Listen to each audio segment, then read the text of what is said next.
I'm Nicastro here, managing editor of CMSWire, here with Janelle Estes, our contributor featured here today, Chief Insights Officer, UserTesting. Hey, Janelle, how's it going? Doing well. How are you, Dom? Good, good. I'm happy to catch up with you. I mean, we've had an email slash editing writing relationship until then, so it's good to see your face, hear your voice. Likewise. Yeah, and you've been writing for us for a little while now, so thank you. Yeah, I love contributing to the CMS Wire and the columns there. So uh, feelings mutual. Yeah, no, I mean, it's such a win for us. I mean, you guys give us your time, energy, thoughts, and that's the lifeblood of the site. I always say it. I was a reporter for CMSWire for 8 years, and I didn't even think I was that important. It's the people in the trenches that are doing this work. You're talking to customers every day. You're seeing things happen. So it's so good to get your insights. And speaking of those customers, they're trying to put out customer experiences all the time. And this column you write about has a great premise of, CX folks put so much time and energy into that acquisition, getting things right. They obsess over shopping carts. So, and then they kind of set it and forget it. So that's something you've been noticing. Yeah, absolutely. I've noticed it forever. So, I mean, and it makes a ton of sense, right? So if you think about what a business cares about, I mean, the big, very big goal is growth and sales and revenue and conversions and getting people on board.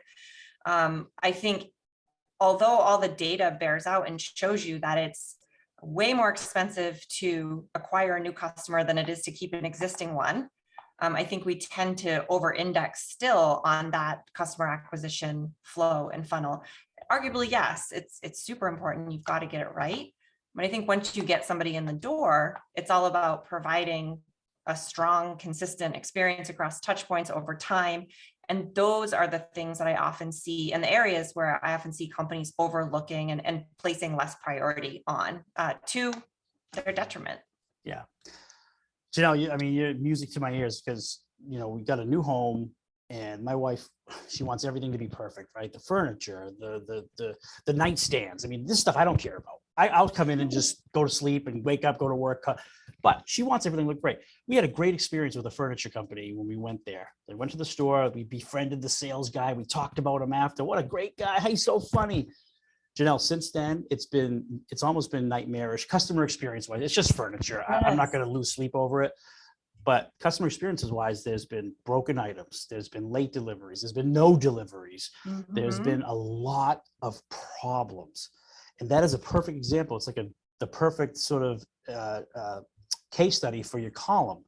We've had a horrible experience since that moment. Nothing's gone right. So important. Let me ask you a question. Yeah. Are you going to go do business with that company again in the future? No, I don't. No, we're not, because we're not. We're not. I told them. I actually got off the phone with them today, and I said, what's the compensation here? I'm not the kind of person who just sees a little crack and let's get some money out of them. No, I want my wife to be happy. That's what I want, because that means I will be happy, right? So I said, they offered a $250 gift card. And I said, guys, I don't want to spend more money with you because I don't want to go through this again. I'm sorry. I just can't trust you. You need to do better than that. Yeah, absolutely. And I mean, I'm laughing because, the way that you're telling the story is entertaining. But it is the reality that, especially when they're big purchases, right? Or, it's something where, and I think you especially feel burned when you have a great experience up front to get you in the door, to get you to buy, to get you to convert. You're told and given a bunch of promises that end up falling through the cracks. And so you ultimately lose trust. And what happens is, sure, you're not going to do business with that company again. You said you don't even want a gift card from them. But the other thing that happens is that you start telling other people too. And that word of mouth is so powerful. And so, these are things that then impact your ability to get future customers too. So not just losing the existing customer that you got in the door, but also potentially, pushing away new business that you could have if you had provided a better experience, end to end. Yeah, true. And to help sort of combat this, these customer experience officers can get more proactive after acquisition. And your column talks about like 4 steps to go through and make sure you're on top of that. Why don't you give us like a highlight or 2 from those steps? Yeah, sure. So, I mean, when I think about this, I think there are four kind of places where it's important for you to understand what the experience is like for your customers. So keep on with the acquisition. I would never recommend, don't look at that funnel, don't look at that flow, don't try to optimize that experience. So that's one place, right? And then also, over time, what I like to recommend customers and companies look at are and do, or what I like to call like regular health checkups, right? Of key flows that are important to you and your business. So yes, the acquisition flow, but probably also the customer support flow, probably perhaps if it's even a new software type experience, looking at the initial experience they have, the onboarding flow, problem resolution on their own. I mean, whatever is most important to you as a business to either drive growth or become more profitable or increase customer loyalty, those things you should be looking at a regular basis. So I say at least annually, ideally quarterly, because as we roll out these experiences, especially in the digital space, there are new updates and things changing all the time. And if you're not keeping a continual tab on those key flows, you're going to lose sight, and there'll be hiccups in the experience. And so it's a really proactive way to stay ahead of potential issues and address them as they come up. I also think that there's, other things in addition to those regular health checks that you're doing of key interactions. You also want to be looking at the data. So, if you're seeing that people are dropping out of a funnel, or you're seeing a big influx of calls to your call center, like those are tips for you to go figure out what's going on. Go talk to some customers, go do a little bit more digging to understand, like, okay, if I see a blip in the data, what are some things that I can do or we can do to address that so that data heads in the right direction? Couple other ideas I have for you. So looking outside of yourself, so competitors. So if you are in a competitive space, looking at not just what your experience is like, but also your top competitors. Yes, in acquisition, but also sort of over time. And then finally, one area that I don't see a lot of companies doing, but I would love to see more of this happening, is not just looking at your experience as a point in time.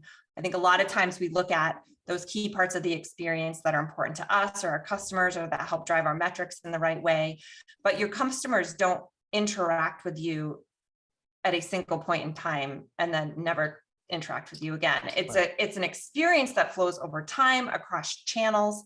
And so knowing what that's like, because typically it's different teams that are responsible for those different touch points, like knowing what the experience is like, as you order your furniture, as you get it or don't get it, as you try to file, returns or complaints, like knowing what that experience is like over the longer term just gives you such a better perspective of not only what's happening, but what you need to focus on and fix. Yeah.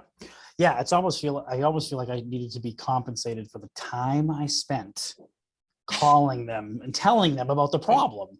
That's the biggest, to me, that's the biggest frustration, is like my wife, my wife's on, did you call the bit? Did you call the bit? So it's like, I don't want to do this. I just want to buy something and have it delivered and just move out my life. I know. When you have to block time on your calendar to call customer support, things like that. Like, this isn't fun. Yeah. I don't want to do this ever again. No. So that said, what kind of things are you following going forward? Because, again, you're a regular contributor here, and we look forward to your next couple of columns. So any little hints or previews of what's coming next, you think? Yeah, so I think a big area that I'm really fascinated by and have spending a lot of time looking into is how companies are moving beyond data about their customers to really humanizing them. So instead of just looking at surveys, sending surveys, looking at, behavioral analytics of what people are doing on your website, it's about bringing your customer stories to life within your organization to drive urgency and change. So your story, Dom, would be amazing for a cross-functional team to hear, right? Because they see your face, they hear your story, they're following your story. People connect with stories so much better than they connect with data in a dashboard. Mm-hmm. If I look at a pie chart to see customer satisfaction of the delivery experience of this furniture company you're talking about, and I see, oh, it's 6 out of 10, like that's not great. What am I going to do to fix it? And am I even motivated to fix it? Because I don't even know how, right? 6 out of 10, like, what does that even mean? What does it mean? And so how do we move beyond that to saying, let's go talk to Dom and 10 other people about their experience. Then let's listen to them. Let's connect with them as human beings and then figure out what are the top 3 things we need to address. And then the teams feel way more motivated to chase that down because they've connected with you as a person, a customer, a human being, someone just like them. Yeah. So I want to see more of this in companies. I'm seeing it in pockets. I think those that do this well are the ones that are going to be able to differentiate from the pack. Yeah, and that's a whole nother layer of voice of the customer to actually hear their voice. And Yes. the challenges there, Janelle, becomes how to manage that data of the calls, of the voice, like where do you put it, transcriptions, that kind of thing. Because you just, you can't just have a bunch of recorded calls just sitting there. You got to somehow find the tools to put that and make that make sense. So Yeah, I'm looking forward to there that. are other challenges that are introduced with that for sure, but I like to say there's a method to that madness. Yes, good point. Well, let's wrap it up. Thank you, Janelle Estes. Appreciate it. User testing. We love all your columns. Looking forward to the next one. Thanks for catching up with CMSWire. All right, thanks, Dom. Nice to catch up. Have a good one. You too.